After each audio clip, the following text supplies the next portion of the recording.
This is a thorough plan, but I do have one last question before we take action. How can we be sure that our enemy won't leave the designated area? Great question. Albedo's been hard at work analyzing Rerir and the Wild Hunt's behavioral patterns. His conclusions are as follows. Firstly, from the earliest known confrontation until now, Rerir has never displayed any ability to manipulate the dimension of space. So it's unlikely he has any power in that domain. Secondly, he seems to have a particularly strong vendetta against our group. If we put him in a fight-or-flight situation, he'll choose to fight every time. Thirdly, finally, and most importantly, he is consumed by hatred, both for the moon and for his enemies. Turns out, we tick both of those boxes. We have a reincarnated moon in our ranks, and a spy who accessed his private memories without permission. He'll be baying for blood, not looking to escape. As someone who's had their fair share of interactions with the Wild Hunt, those all seem like valid observations to me. Understood. Then I will defer to the verdict of the group. Well, everyone, that's the plan in full detail. Albedo and Durin are carrying out their part as we speak. Plan approved. Scheduling. Okay, any firepower you need, I got you covered. Let's light this baby up! The Frost Moon Scions are behind you as well. And the rest of you?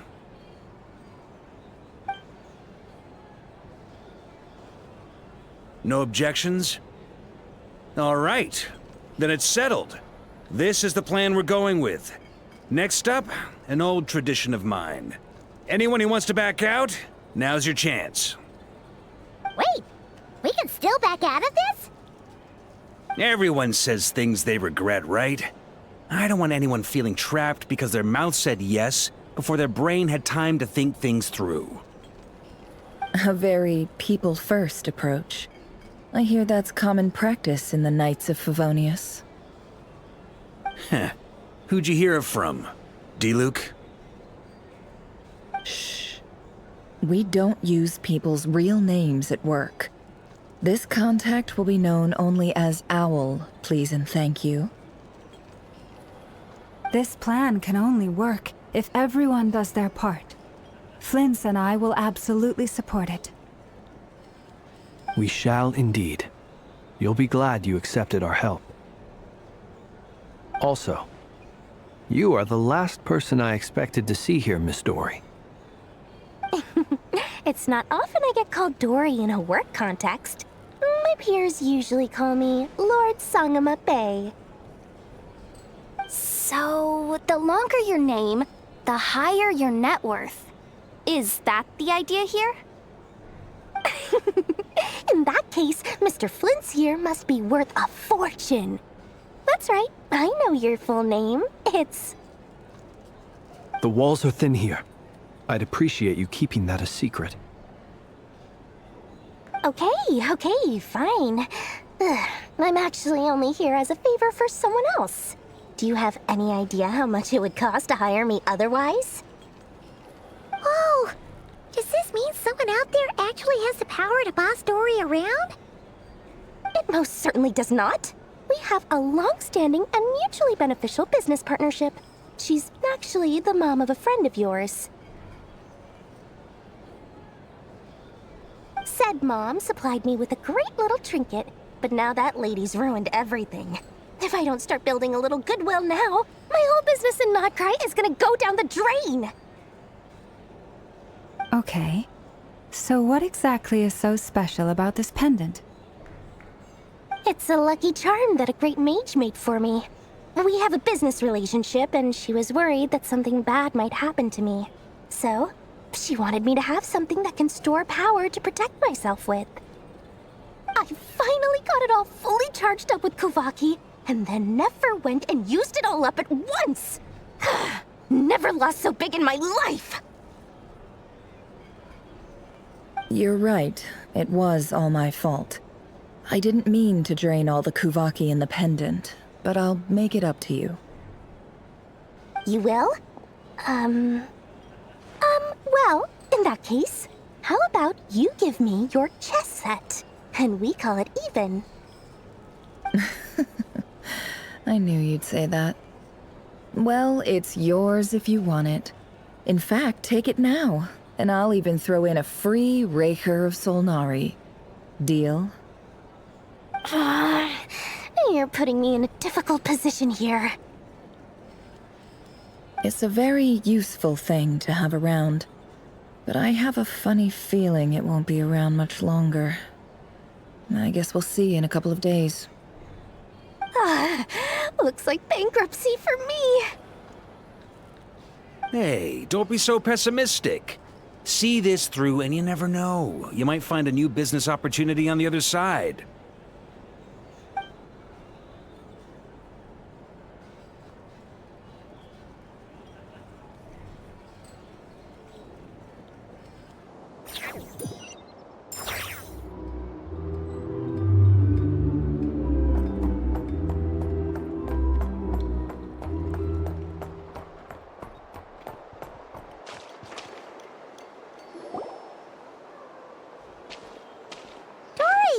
How are things going?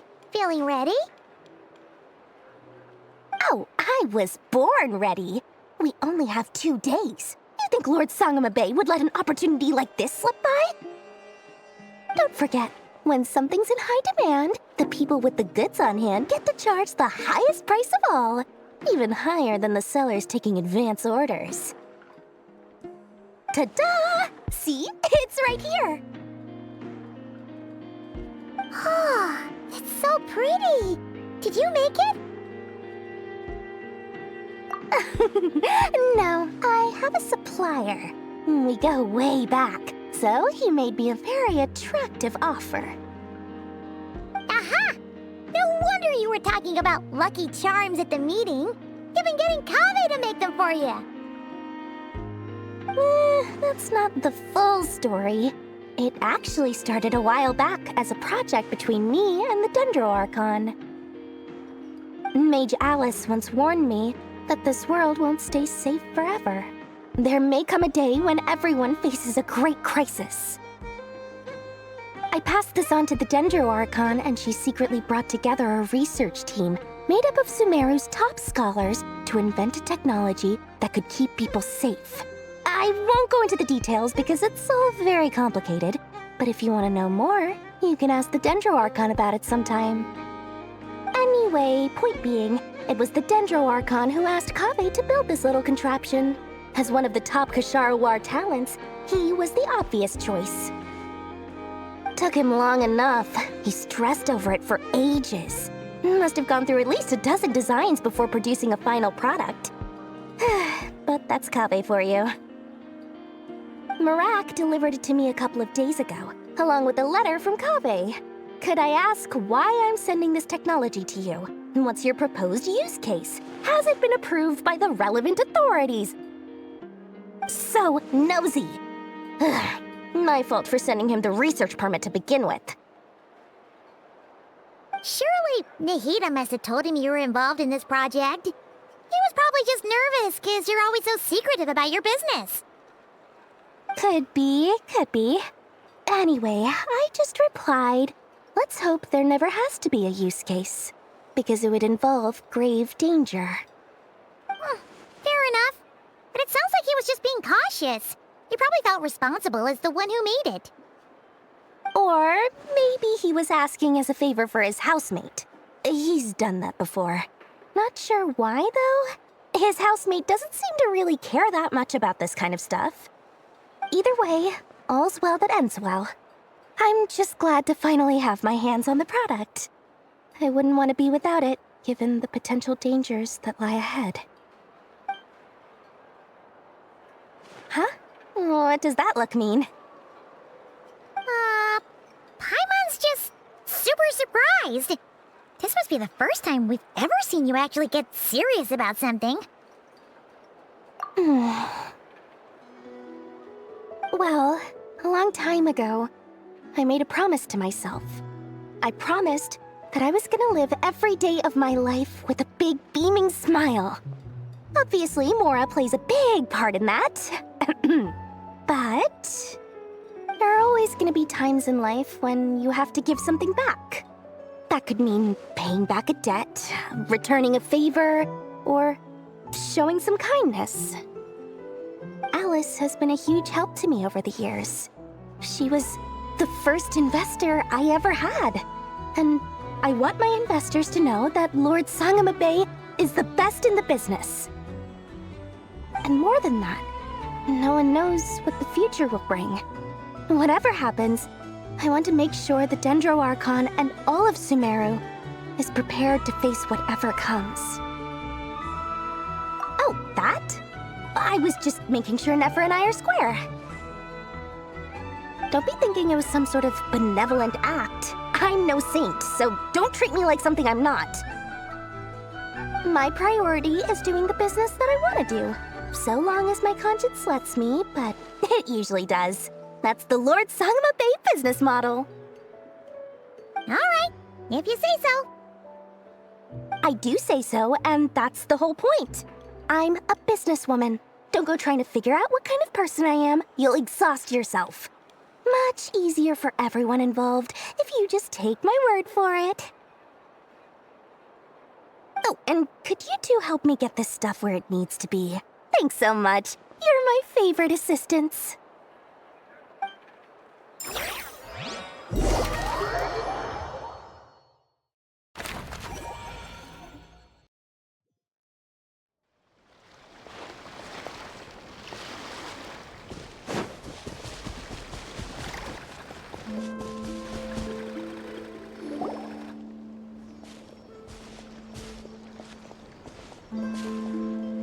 Traveler, Paimon, it's good to see you. Everything going smoothly over here? Sort of. As you're probably aware, Varka, Diren, and I captured some abyssal creatures from the Wild Hunt. Per the plan, we dissected and analyzed some samples of these creatures. The process went very smoothly. The findings, however, come with some troubling implications. What? You can actually dissect the Wild Hunt? That depends on your definition of Wild Hunt and dissection. Harmless, lifeless. These words are accurate descriptions. The Wild Hunt is an interesting phenomenon. In and of itself, it doesn't seem to possess anything akin to a human personality. But taken as a collective, the medium through which the Wild Hunt is summoned does appear to have a soul. Master griped a lot about the wise Horoptatyr, and seemed somewhat fascinated with the Faust Certology. But she barely mentioned Rerir at all. I don't think that was because of his lower social standing, though. Anyway, it's a pity. I should like to hear her thoughts on the nature of the life form he has become today. It's a strange mix. The furious energy of an abyssal being channeled through a fractured physical existence. A consequence of being torn apart by an unknown power. Perhaps the only explanation for his survival in this state is that he sacrificed a degree of individuality in exchange for a continued existence.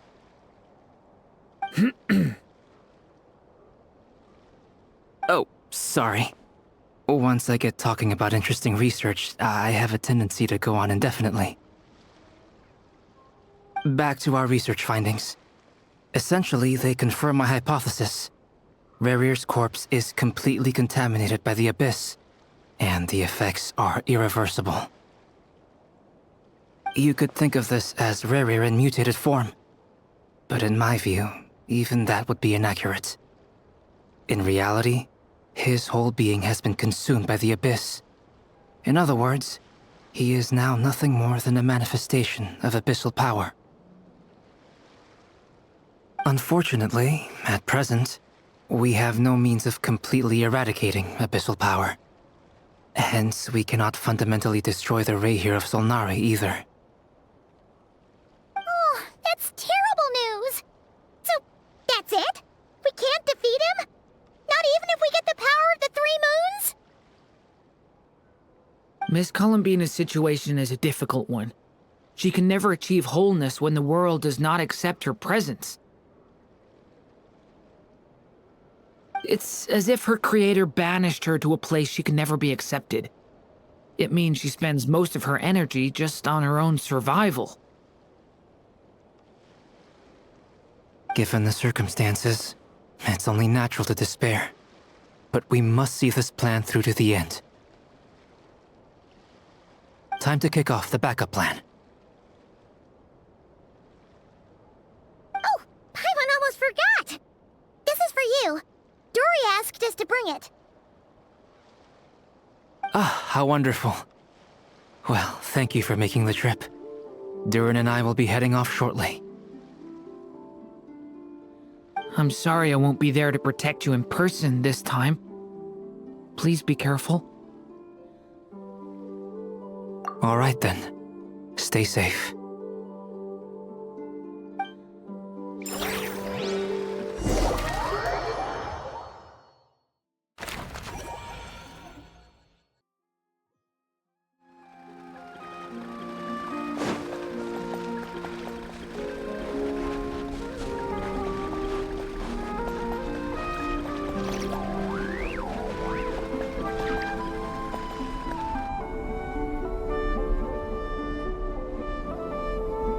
Miss Lauma, is everyone here?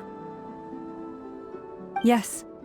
The fate of my flock is in your hands, Grandmaster Varka. Please keep them safe. My lady, what are you saying? Within the next 24 hours, we will face the biggest crisis the world has ever seen. This is not a burden that we deserve to bear. But I believe that we reap what we sow in this life. So I intend to act. I must do what I think is right. For me, that means fighting for the future of Nod-Krai. This gentleman is the Grand Master of the Knights of Favonius, Varka, Knight of Boreas. In my absence, please follow his lead. Hey, everyone. Guess I should introduce myself. Well, to start with, I know my way around a battlefield.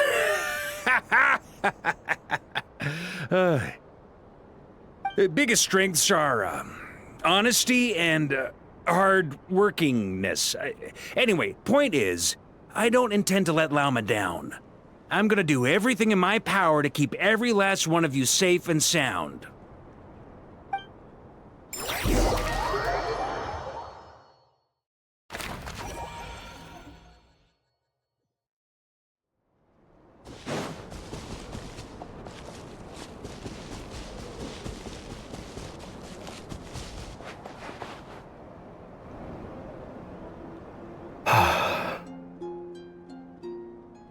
Something on your mind?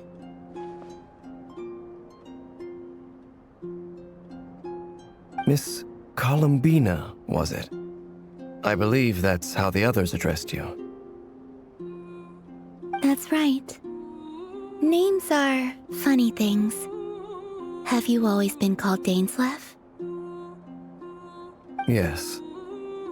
I take it your own name has a more complicated history. I have a different relationship with names than other people. To be honest, I'm not even sure that Columbina is my name. At least, not in the same way that Dainslev is yours. But it's what everyone calls me, and I go along with it. A lot of my life has been that way. I get so used to things that I forget to question why they are so. I never used to think much about where names come from, or what they mean to people. Maybe something's wrong with me. You're different from other people. I sensed it the first time we met. You're more perceptive than most. I'm sure your long life and rich range of experience explains that. Do you ever find yourself missing Conria, Mr. Dainslev?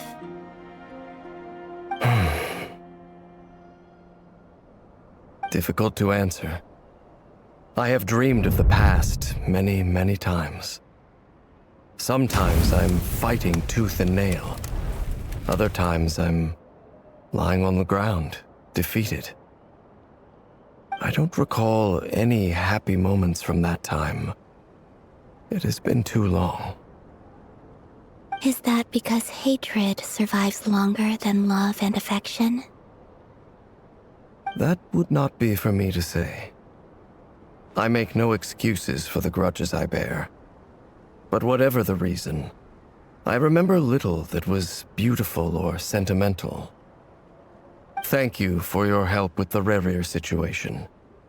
Without your efforts, I never could have learned the hidden truth of his story. You're welcome. I know he's your friend. Friend? He betrayed me. And I never really understood what he was going through in life. Some friendship, that is. Okay. So, do you plan to fight him with us? You see, you're torn. Now you know what really happened. You see the things he's done in a new light. I need some time. Of course. I completely understand. Anyone else in your position would feel conflicted too. Actually, I went through something similar myself recently. Something happened that changed my perspective on a situation. A situation I took for granted at the time, but now I feel very grateful for it. You mean the Harbingers who still support you, even though you've left the Fatui? Yes. I always thought they were only helping me because Harbingers are forced to work together. But then I abandoned them. A warrant was even put out for my arrest. And even now, they still support me. Which means I was wrong about them all along. Clearly, they view you as a friend. I feel a little guilty now. I regret not seeing her help for what it was, and not treasuring it. I see the guilt that you're feeling now, because I feel it too. Hopefully, talking about it will do us both some good. Have you noticed that the Traveler and Paimon are over there? I think they've been listening. Huh. Shall we say hello? Sure. Hello. Ah! They caught us!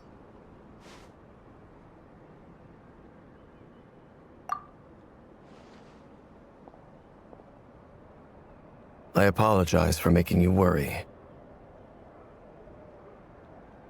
No doubt you wish to know where I stand on the plan to take down the Rerir of Solnari.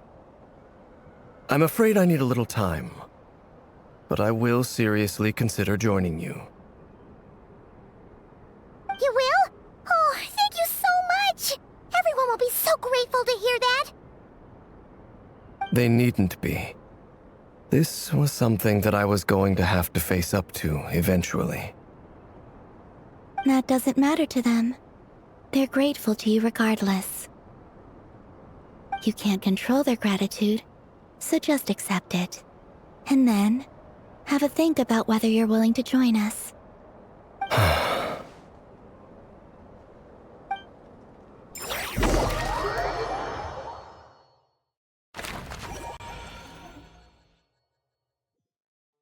It's nearly showtime! Let's go rendezvous with the others. You know the place.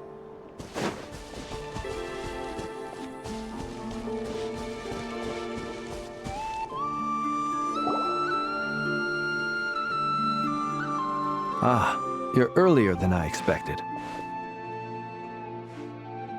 Hey, Flint's! Been waiting here long? Not too long. I came a little early so I'd have some time to think. Are you nervous about the battle? Quite the opposite. I'm reminiscing on my past battles. When I was awakened by the Ratniki, I had not touched a weapon in many years. I felt like the battlefield was not where I belonged. But after waging war against the Wild Hunt for so long, I came to realize something. A life of absolute peace is simply not a possibility for me. My restless flame indicates that somewhere inside of me, there is a deep yearning to root out the evil in this world. Oh, that doesn't sound like such a bad thing. Well, in the past, when I was a Fae whose primary concern was hibernation, it was hardly ideal. But it certainly serves me well here in the present, and I am delighted to be able to join forces with you in this endeavor. Looks like I'm not the first to arrive. Ah, Miss Lauma. Did you sleep okay last night? I struggled to settle down at first, because of the nerves. But don't worry. I got enough sleep in the end. I'll be just fine. Please, I'm just doing my part. Never! Over here! Aino asked me to relay a message. She said Anefa will be on high alert and keep a close watch over all secondary districts where defense is required, providing support as necessary. Meanwhile, Aino herself will provide range support to us directly, using her latest invention. Excellent. My thanks to all involved. The chess set's looking a little unstable. It won't hold him much longer. We should be prepared to engage at a moment's notice. No sense sitting around waiting. Let's make the first move while we still have the option. I agree. Paimon, find a safe hiding place. Got it! Be careful, Traveler! I will.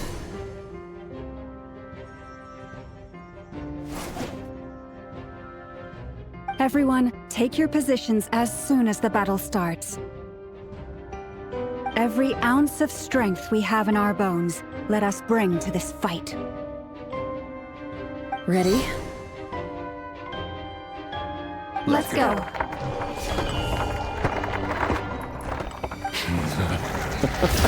I've seen all your futile ploys before. You have become the authors of your own demise. I wouldn't be so sure about that. You are merely a moment of sport before I tear down the moon.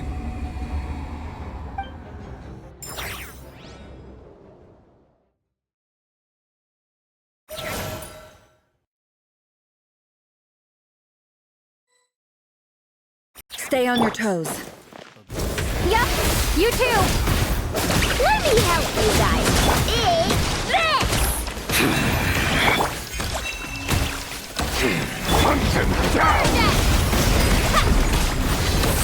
The moonlight betrays you. No more lies.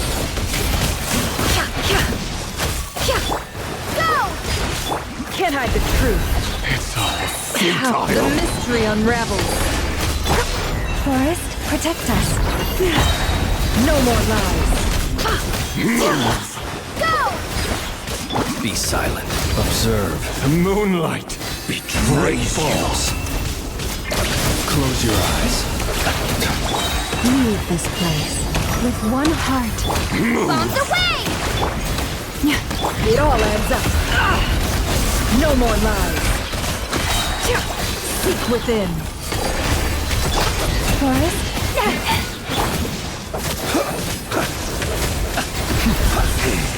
Pathetic. Be silent. To dust.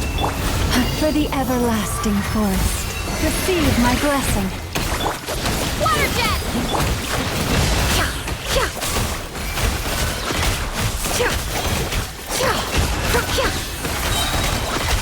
The deception ends here.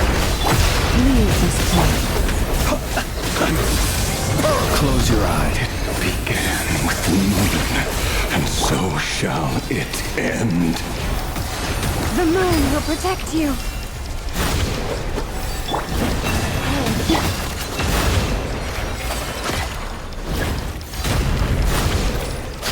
Time to come clean.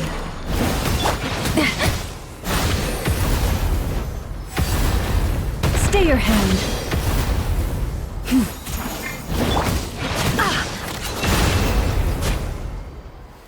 Do you see now?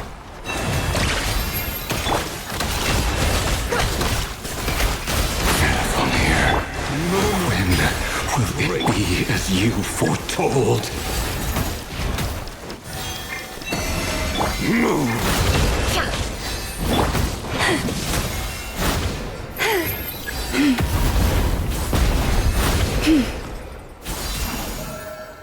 Not welcome here.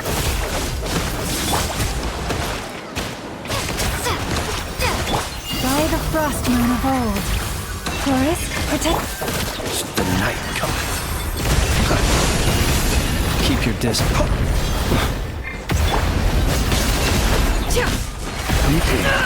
Pathetic hunt him The mystery unravels. Fear the dark.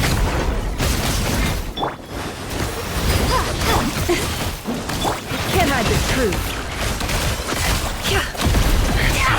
Futile, hunt him down! Water jet! The moonlight betrays you! Hunt him down! One heart, we pray. Observe. Be silent. To dust.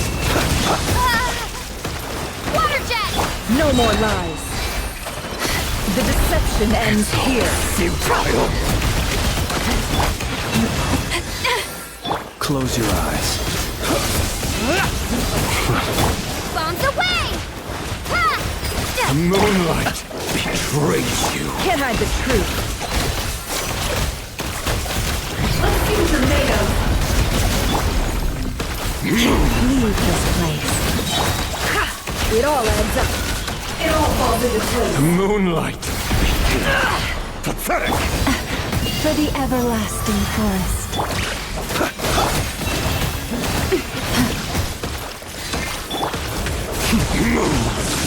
Observe. Water jet! Seek within. Can't hide the The truth. moonlight! Great new game of heroics is over. Who wants to go first? No. Get out of my sight! No! Death is We've within been my separated. grasp! You okay? Snapper, where are the others? Stuck outside the barrier. I guess he really doesn't like us. Destroyed! Right! Rewarded for. Knowing too much is always a death sentence.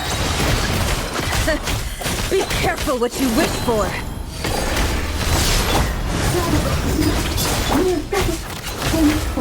Lauma! Can you hear me? Sight destroyed! Reborn! But at least we know they're still there. I need to get to the plan. Remember my most important task. Just following him. I can stall him for long enough. The moment will come.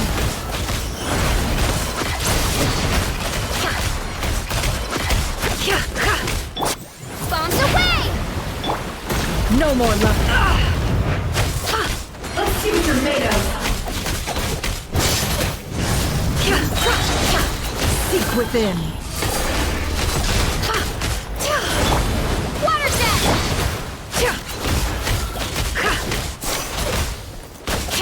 Time to come clean. Water jet! Wipe out! It all adds up. The mystery unravels.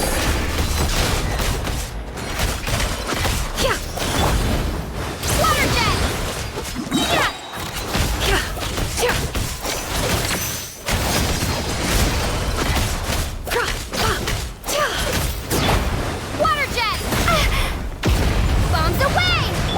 hide the truth.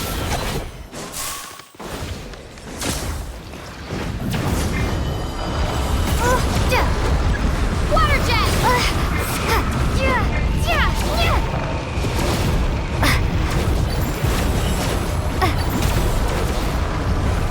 I've got this.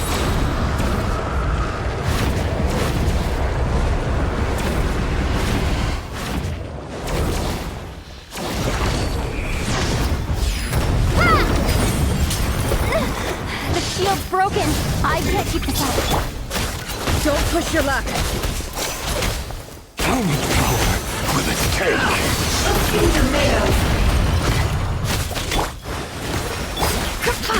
No more lies. How unfortunate. Let's see what you're made of. Go! Wipe out! The deception ends here. Can't hide the truth.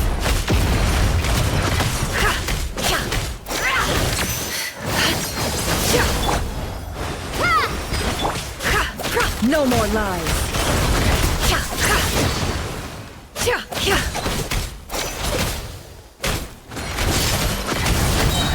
Seek within. Bombs away! Go! Can't hide the truth.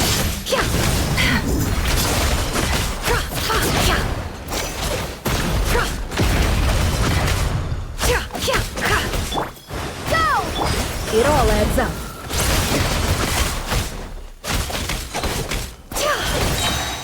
The mystery unravels. No more lies.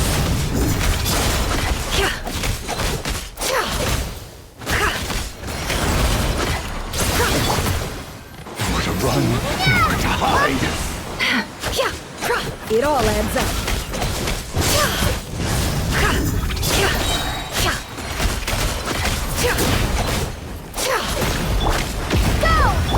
No more lies.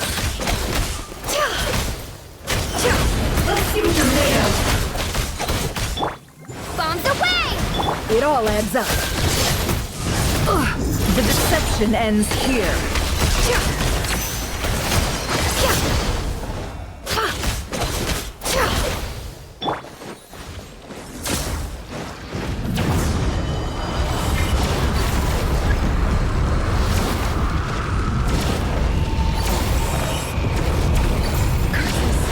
There's no other way.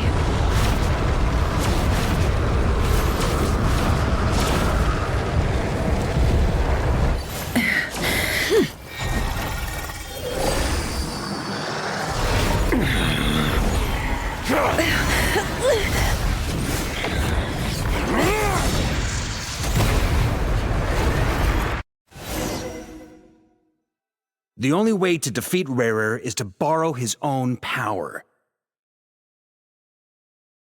That means Columbina will have to disappear while you two bear the brunt of his attacks. You have to hold on. Find a way to keep him focused on killing the two of you.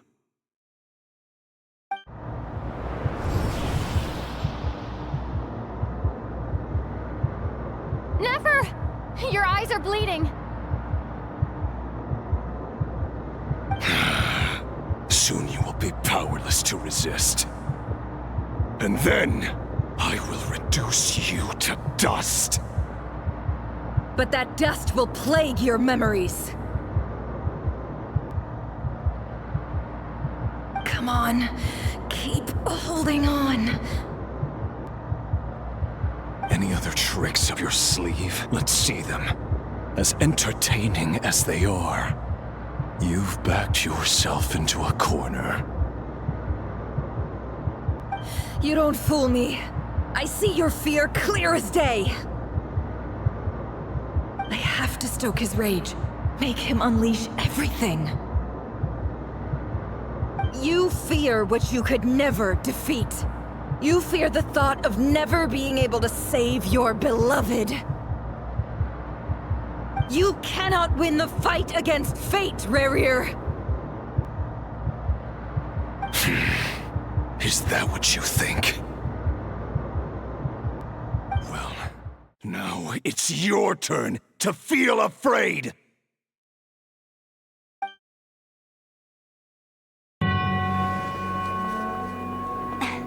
You fear the sound of your own name? Is it us you hate? Or is it what you've become? Let's see what becomes of you!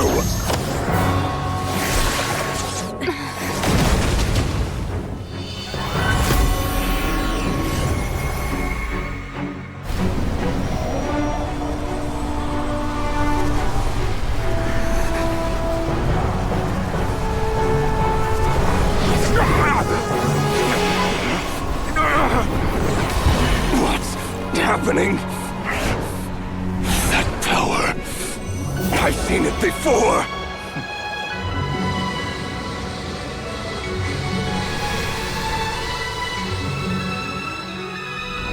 His power is on another level. We'll need to use an alchemical array to convert his power into a usable form. Then quickly channel it into Columbina, rendering her powerful enough to compete with him. I'll join you. I can help. If I release enough abyssal energy into a confined space, it'll create a potential difference, allowing us to extract a huge amount of elemental energy.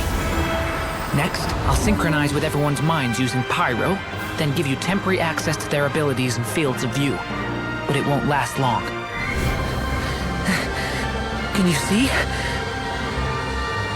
Well enough. So, we have a student of Gold Rheindotter in our midst! How about that?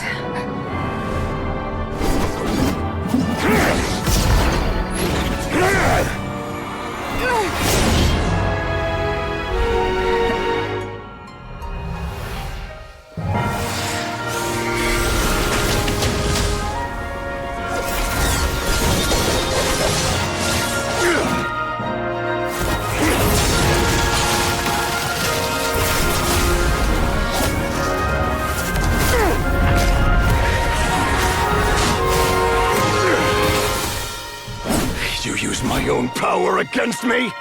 Just like how you stole Kuvaki. Look familiar?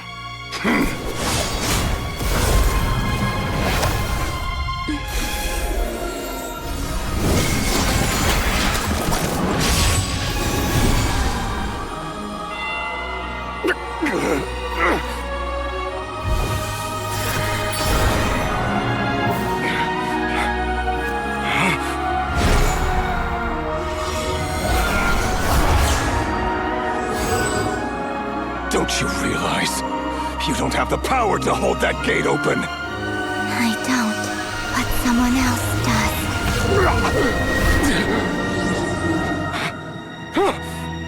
Goodbye, Rerir.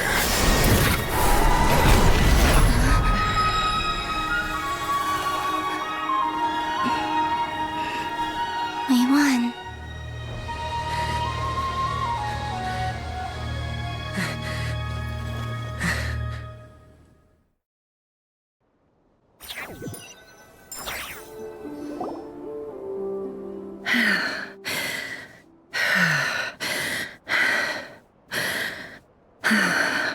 Nefer, how are your eyes?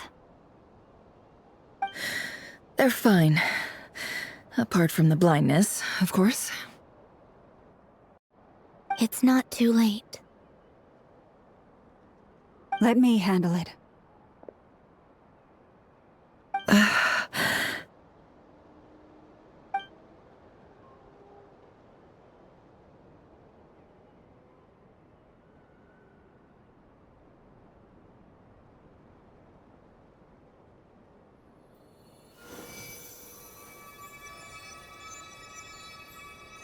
Miss Nefer, it's not like you to lose your composure. That was the most reckless thing I've ever seen you do. Reckless how? The situation was critical. Our lives were at stake. We had to do something. Even so. Okay. I guess you're right. Under the circumstances, it was a wise decision. You traded your eyes for an incredible victory. In business terms, I suppose that's a huge return on investment. I'd be hard-pressed to argue otherwise. Still, I don't like this outcome, and I don't want you to lose your sight for good. People suffer when they make sacrifices they shouldn't have to make, whether that means faith, strength, or in this case, your ability to even see. I had hoped you could win without sacrificing so much as a single hair on your head.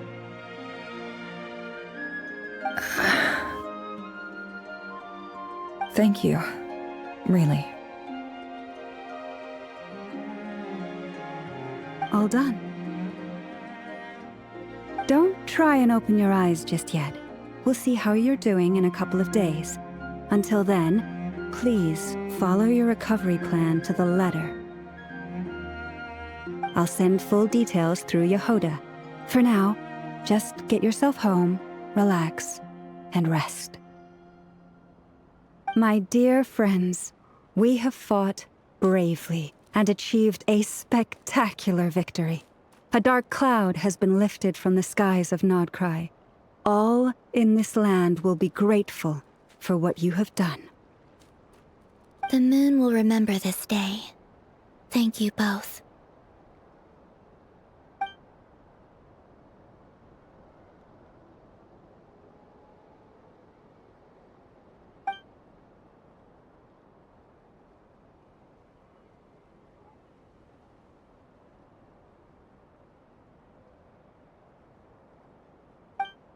There's something I want to let you know.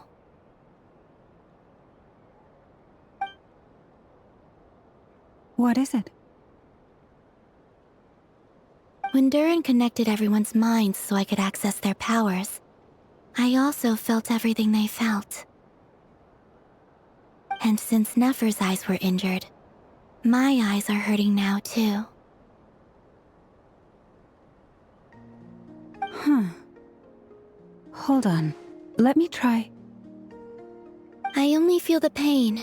There's no actual damage. I just thought I should tell you. You're right. There's no damage. That's a relief. But I must say, I'm surprised to hear the Kutar share something like this with me. In the past, you never used to open up about yourself. Things are a little different now from how they were. I'm learning to share how I truly feel with my friends. Friends? You have no idea how glad I am to hear that.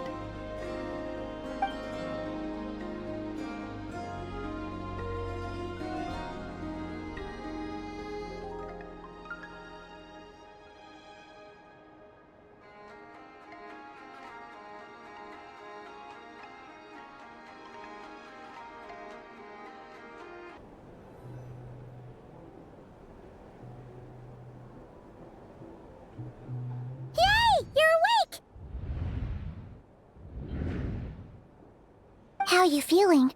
Any aches and pains? Did you sleep well? I'm doing all right, Paimon. No need to worry about me. Phew! Well, that's good. Paimon's been sitting on the edge of the bed worrying about you for ages. You slept a whole day and night.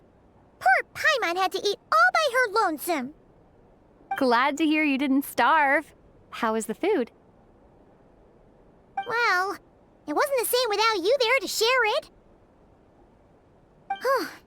Honestly, Paimon just can't relax when you're not your usual self. She couldn't enjoy the food and settle down to sleep. Well, I'm back to normal now. Oh yeah, and Albedo swung by earlier. He said to tell you to head to the tavern when you woke up. Varker and the others are organizing a victory feast and they want to celebrate with you. He also dropped off some medical supplies, but you seem fit as a fiddle, so guess you won't be needing those. If you're feeling up to it, let's head over now. Wouldn't want to keep them waiting.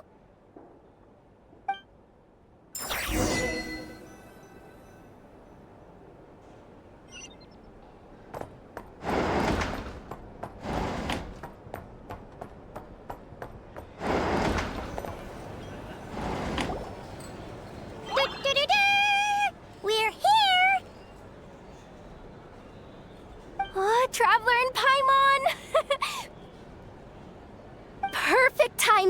We were literally just saying how there's no way we're holding this victory feast without you any longer, and we would have postponed it till tomorrow. How are you feeling today? Much better, thanks. Don't worry about me. Relieved to hear it. If that changes, just let me know. Happy to check you over at any time. Yep, we're here for you. Anything you need, just let us know. Oh wait, where's Nefer? How are her eyes doing?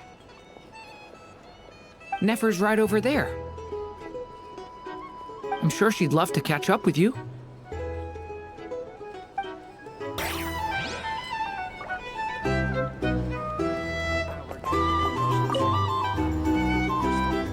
Hello, you. Recovered from the battle? Come on, what do you mean? Of course I'm gonna ask. I care about my friend's well-being. And we are friends, aren't we? Get yourself a drink. You've more than earned it. In fact, today, your drinks are on me. Lord Sangamabe's got you covered. Wow, really? What about Paimon? Has she earned it too? Has she? Please? Well, you haven't been through quite as much as the Traveler, but... what the heck, sure. Yay! Wow! Drinks on Dory! What a historic day. Hey, keep your voice down, or everyone else is gonna want in too. You... Have you heard anything I've been saying recently? Doing business in Nod-Krai has been an absolute nightmare. If I'm buying for everyone, I'll... Okay. Paimon will speak more quietly. Jeez. That's more like it. Don't you forget, Lord Sangamabe doesn't just go around buying drinks for anyone and everyone.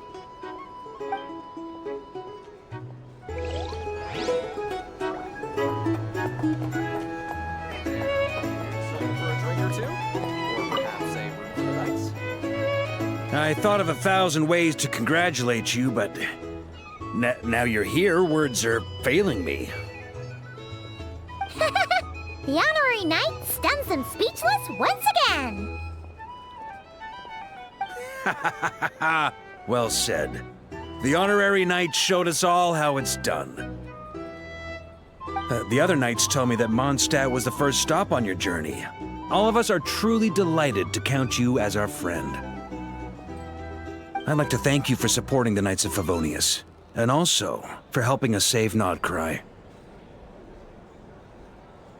Nonsense! Of course I'm gonna mention it. This is more than just business. It's a relationship. And there can be no relationship without showing gratitude where it's due.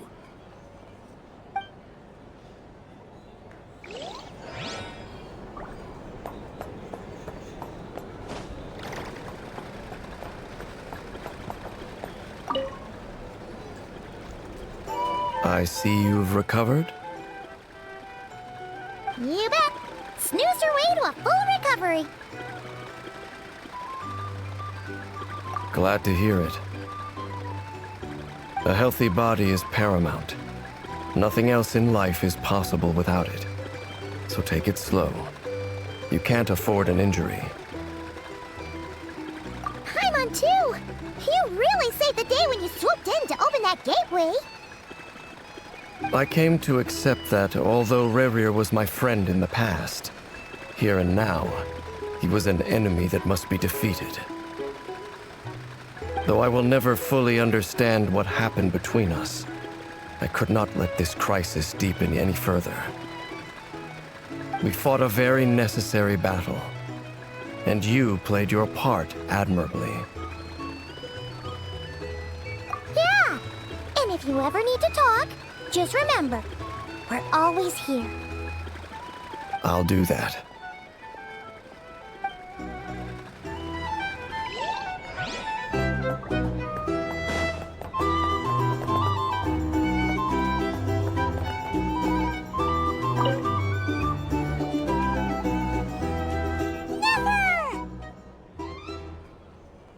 Traveler, Paimon, are you recovering well? Turns out that moon chanter has some real talent after all. My eyes were mostly recovered after just a couple days' rest. I can actually open them again now. Yeah, but you gotta be careful. Lauma says not to strain your eyes while they're still healing. Yes, thank you. I'm well aware. Yehoda, could I borrow you for a moment? I could do with an extra pair of hands. Oh, sure. Coming. Did you hear that? I gotta go help Lauma for a second. You guys chat among yourselves. I'll grab us some drinks on the way back. Paimon, you still like 'em sweet? You bet!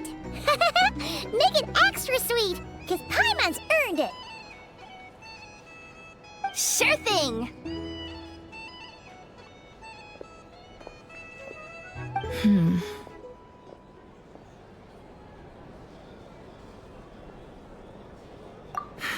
The Rerir of Solnari.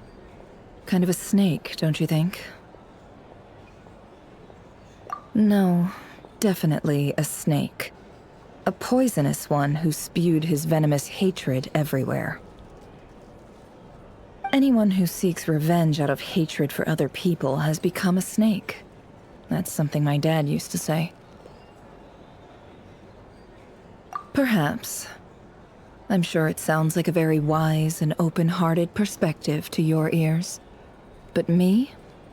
I think hatred is a perfectly justifiable emotion. What else is left when everything you depended on in life gets stripped away? Something's gotta fuel that drive to keep on living.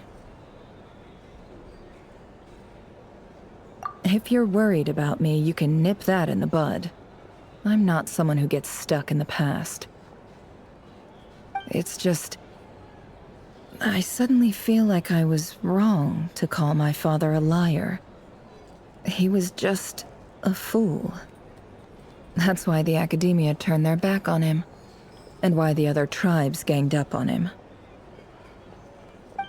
Oh, Father. How much better things could have been if you were a skilled liar. Look at the Ibis King. Thoth is a fiendishly cunning liar. And yet, strangely, he feels more like a father to me than my real dad ever was. He's never brought it up, but I'd bet he feels the same way. Why else would he give me the power to perceive the truth, while at the same time training me in the art of deception?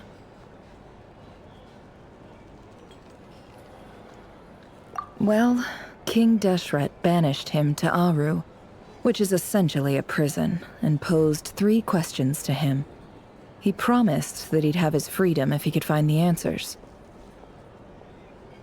His response was to take on a physical form and approach me, hoping that I could become his envoy and search for one of the answers on his behalf. Did he really think I'd fall for that? He's stuck there. He can't make me return what he gave to me. So that's enough for you to decide he's nice, is it? He's a prisoner, and he was scared. So he decided to perform some good deeds to win people's approval. He lives in fear because he's a deceiver. How is Rerir any different? You can't work as a spy your whole life and expect a happy ending. It's preposterous. Yet I can't say I don't understand it. Liars live in the darkness of their own making, but it's still human nature to want to go on living. They say that a liar's soul is the most worthless thing in the world. What do you think?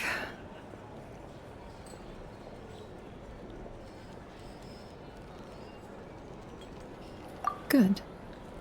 If you understand that, it means you're smart, and you see things objectively. If you ask me, the soul of a liar really is worth nothing, because all they care about is themselves. For example, when something good falls into my lap, I don't go sharing the news around. Stops other people trying to steal it from me.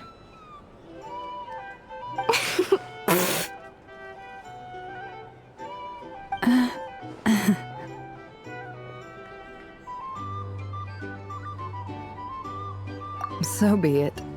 They have sharp ears. I can't keep anything from them. Oh, is that what it looks like? Well, you all know my past now, and I can't simply eliminate everyone who knows too much. So I guess I just have to put up with you, for the foreseeable future at least. When you find yourself in a situation you can't control, the safest play is to keep calm and start monitoring everyone involved like a hawk. In the intelligence world, you need to have a sense of perspective and play your hand accordingly. If you understand what's at stake, please ensure my secret is safe with you. I trust you'll respect my wishes as a friend. But don't forget, I will also be watching you like a hawk. Very good. Oh, wait! Now that the panic's over and we've all calmed down, Paimon suddenly remembered something. After all that build-up, our mystery ally never showed up even once!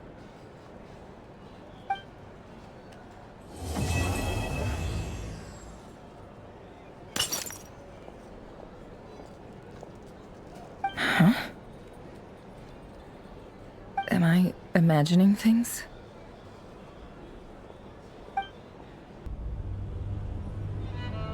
So, that close colleague who stayed behind with you? What's he been up to recently? Don't know, don't care. I get more normal human interaction from hanging out with Bosco 2 than him. Although, now you mention it, he hasn't bothered me in a while. I wonder if... If he's disappeared without a trace, it's the biggest gift he ever gave to the world. But I somehow doubt that's what's going on. He won't lie low forever, so we'd better stay on guard.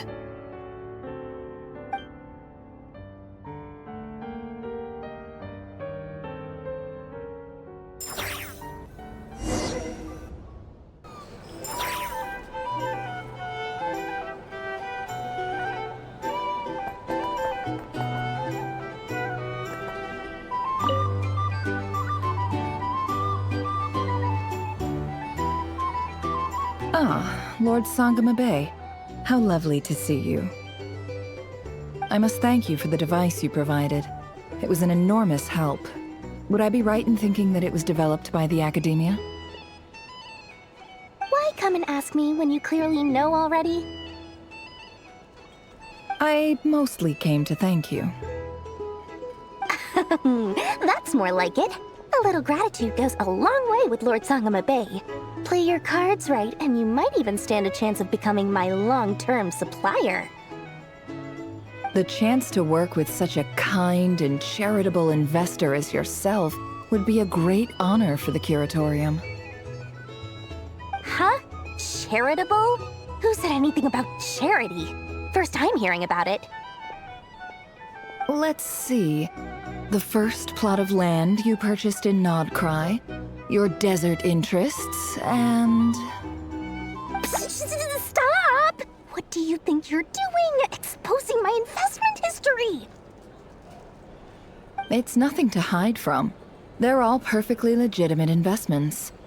And some of the land you purchased was with the intent of building a sanctuary? Yes, I heard about that too. How did you... You're a curious case, Lord Sangamabe. You don't like people finding out about your good deeds, do you? But I'm afraid no matter how hard you try to keep things under wraps, where there's a will, there's a way.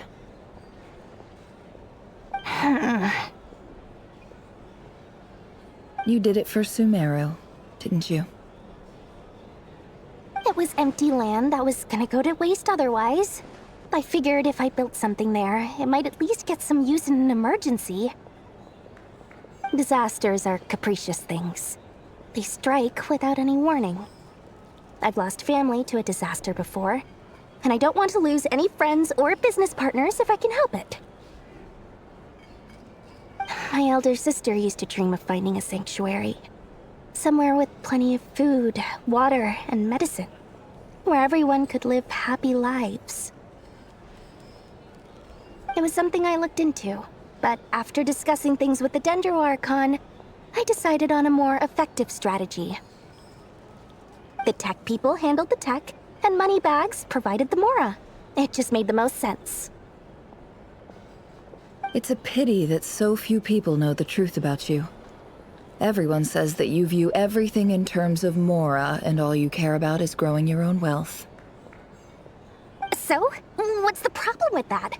Everyone wants to be rich. It's human nature. So yes, I love Mora, and it's nothing to be ashamed of. But surely you have dreams of your own beyond just making Mora. You don't get it, do you? My dream is to invest in other people's dreams. And, you know, make a nice little slice for myself along the way. Just thinking about it makes me happy. That sweet, sweet sound of Mora. Thank you. For the device? And the pendant. Oh, that. I was just returning a favor. Don't worry about it. Seems like we've both been away from home for a very long time. Yeah. So long that I barely remember what my family even looked like. That would be your mother, father, and sister? Yeah, though it's been years since my sister passed away. It's not like I want to forget them, obviously, but memory can be even more ruthless than the most calculating business person. Beyond a certain point, if something isn't helping you, it just gets rid of it. My sister can't help me now. Slowly but surely, her face is fading from my mind's eye. It's become a vague impression. Not everything will fade. When loved ones pass away, the beautiful memories are the ones that last the longest. Yeah, that's true.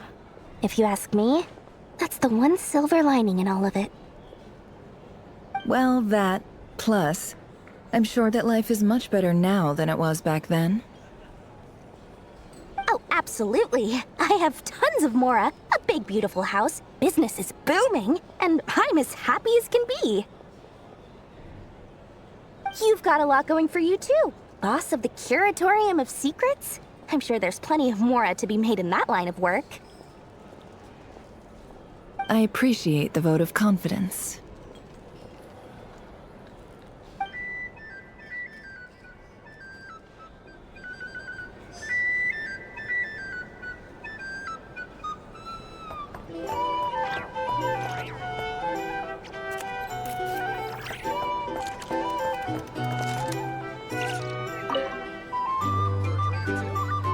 How have you been holding up? Any adverse reactions? If you start to take a turn for the worse, make sure you tell me right away. You don't need to worry about me, Grandmaster. I'm fine. I mean, I barely did anything, so... What? You're too humble, young man. You played an indispensable role in the battle for Nod-Krai. We can't thank you enough for your support. Sometimes, when people praise you, it's because you deserve it. The best thing is to accept it calmly and with grace. It's important to learn how to respond to words of admiration. Let's do a quick demonstration. Albedo, that was an incredible feat of alchemy. The pressure was on, but you worked flawlessly at lightning speed to get the job done. Thank you. I can't take all the credit, though. Durin played a big part in forming the alchemical array. See? Did you catch that? A masterclass in how to take a compliment. Okay, yeah, I did work pretty hard to help prepare for the battle. No point denying that. Hey, you guys! Hey, look who's bounced back. Looking good, traveler. Seems like you've recovered. You won't need to take any more medication. Can I get you a drink? Huh? You know how to order at a bar now? You've sure learned a lot recently. Handling a drinks order is ridiculously simple compared to alchemy. Don't worry, I'll blend into society yet. Paimon believes it. You're clearly a fast learner, just like your brother. To be totally honest, though, Paimon didn't quite follow all the details when you first explained the plan to us. Don't worry, that's completely understandable. Unless you're a student of alchemy, it's hard to grasp the principle and how the process works. To put it in the simplest terms, we saw how our enemy stole the power of Kuvaki. And that gave us the idea of stealing his power to turn it against him. When facing an enemy you have no hope of defeating, it's best not to engage them in battle. So, instead of looking for a way to overpower him, we decided to help Columbina get strong enough to at least stand up to him in a fight.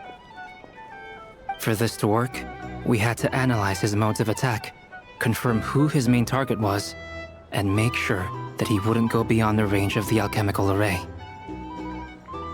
For added security, we prepared a total of 4 arrays. But to mitigate the impact of the battle, we identified one location in particular as the ideal spot, which is where the confrontation took place. The alchemical array absorbed his abyssal power. Then Durin processed it to render it usable by Columbina. That power enabled her to do what would otherwise have been nigh on impossible. What surprised me was that Dainsleif actually agreed to join us. Given his history with Rerir, he had every right to sit this one out, but we're extremely grateful for the decision he made. It must have been a painful choice to make. But I'm sure that making a decision was far better for him than staying in limbo. Absolutely. He was torn between 2 paths, but in the end, he made his choice and stuck to it resolutely. He doesn't strike me as the sort of person who'd stay trapped in limbo for long. Anyway, however you cut it, everyone gave a stellar performance. And now, it's time to kick back and celebrate.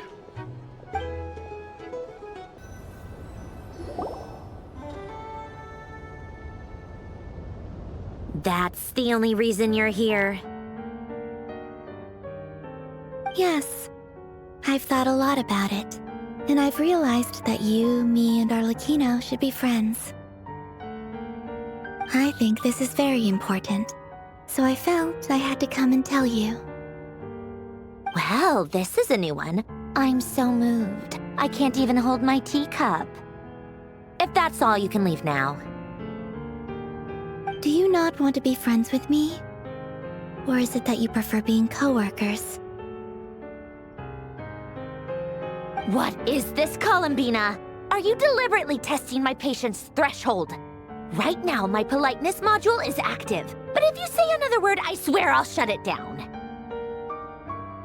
If your politeness module was active, wouldn't you say the word please at some point?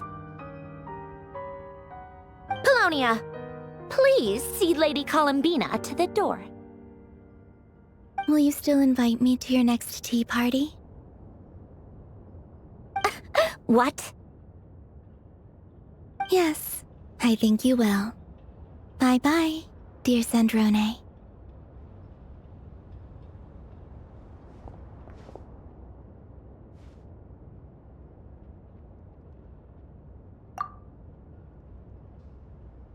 Last time, the Wild Hunt escorted you out. Would you rather I handled it myself this time? see how you were doing now that it's all over. Why? Out of concern for my safety? I hope you didn't seriously think that the Rerir of Sandrone would be able to lay so much as a finger upon me, given how prepared I was. Mostly because you kind of helped us out, so we just wanted to check you were okay. Looks like all your robots are fixed, huh?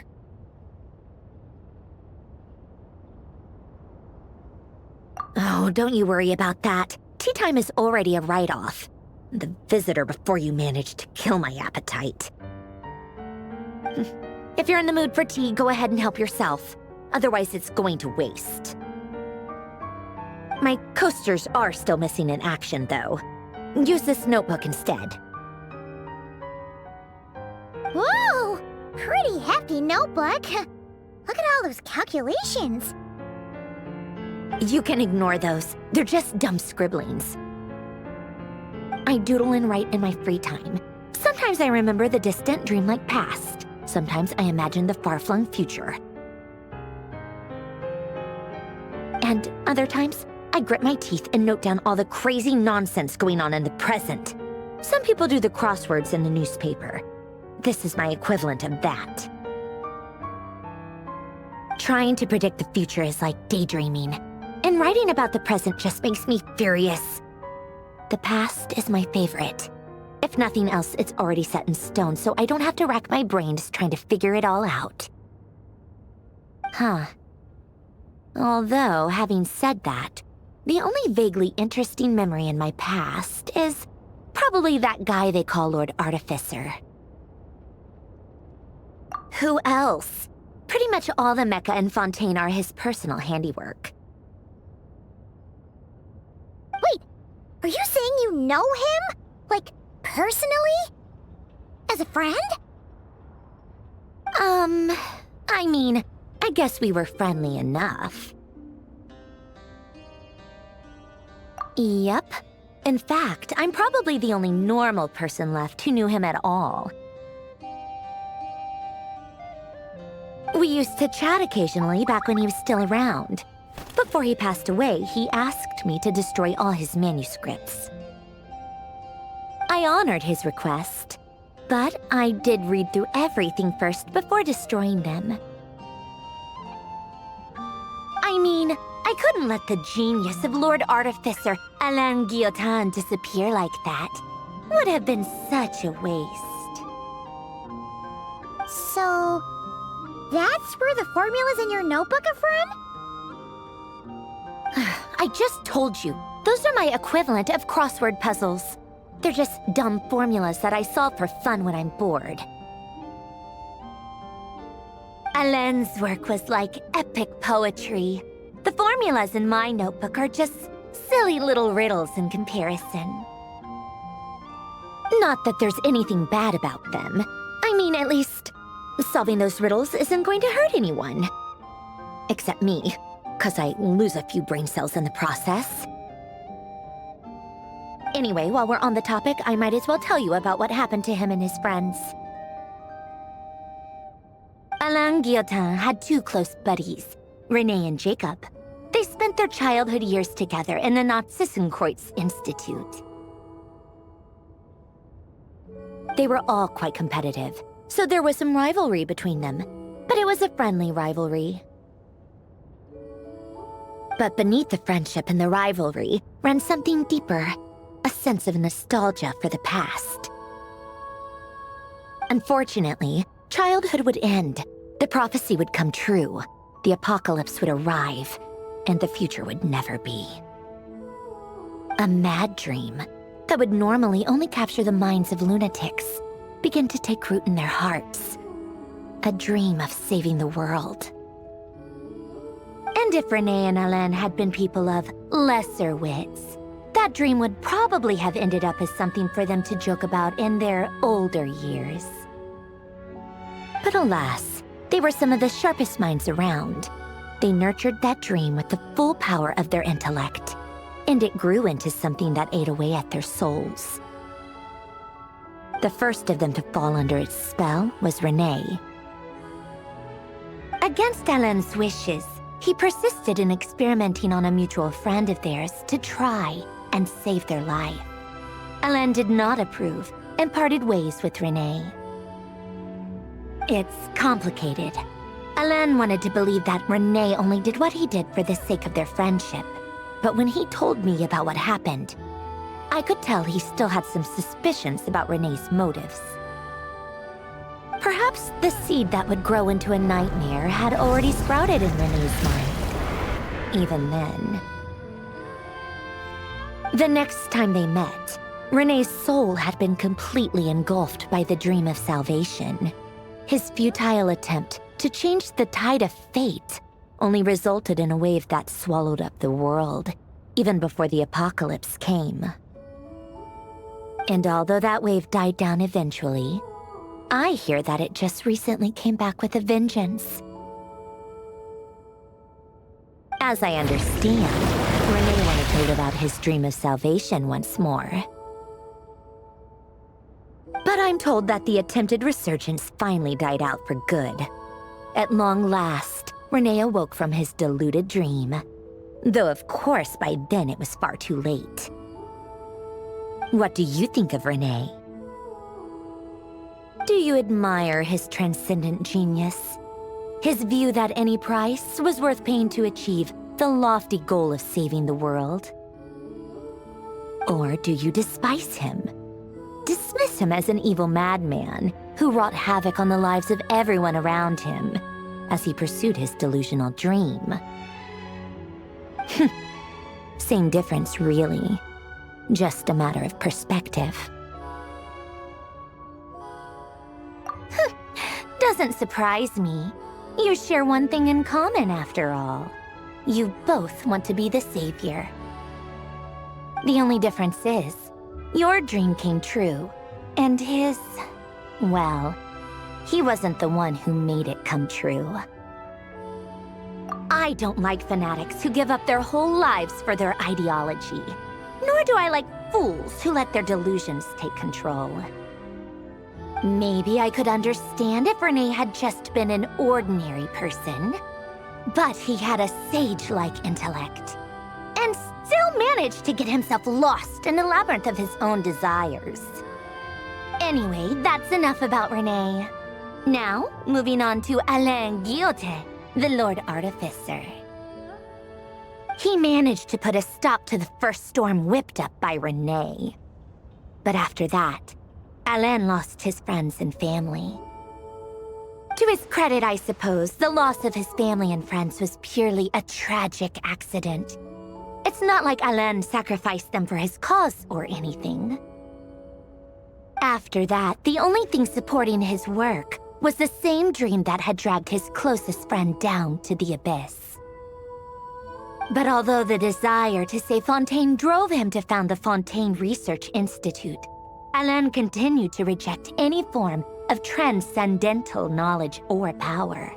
He was suspicious and fearful of it, having seen the way it had affected his closest friend. I think that formulas and machines derived solely from human intellect were the only thing that gave him a sense of spiritual comfort. Yet Alain's intellect was simply too great. It barely left him space to breathe in his lifetime. Once he realized that the end of his life was approaching, he finally accepted the truth. The Nazi-Kreuz Institute needed someone, and a human being, to see its story through to the end. He quit working on his formulas, trading them in for the fairy tales that had played such a formative role in his childhood, but which he barely touched in his adult life. He told me that the director of the Nazi-Kreuz Institute used to read those fairy tales to the children as bedtime stories. Apparently, they worked wonders at sending kids off to sleep. I think that all he wanted at that time in his life was to be able to sleep deeply without being plagued by depression. By that point, nothing else really mattered. At the very end, he laid down to rest in the ruins of the former Nazi-Kreuz Institute orphanage, while the Fontaine Research Institute he had founded continued tirelessly with its work. Many years after that, tensions over competing dreams would once again cause a rift. This time between members of the Fontaine Research Institute. But the actions of those fools had nothing at all to do with Alain. And that is the story of two people from the Narzissenkreuz Institute who both wanted to save the world. One went all in on his fantasy of salvation without ever looking back, and ended up calmly sinking to the bottom of the deepest sea. The other sought desperately to burn bright in his life, even though he wasn't sure where he was going. I do sometimes wonder, why is it that people like them have such grand hopes of saving the world? Even the grandest tree starts as a tiny seed. So perhaps, for each of them, their mission to save the world began with a very simple desire: to save themselves. They were young children with friends and family who mattered to them, desires to explore the meaning of life, ambitions to have a successful career. They didn't want to see all of that taken away in one fell swoop.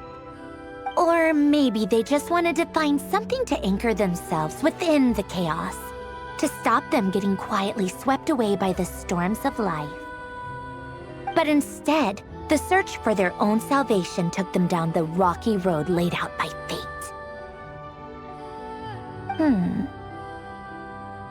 Do you think the desire to save oneself is enough of a justification to try and save the world?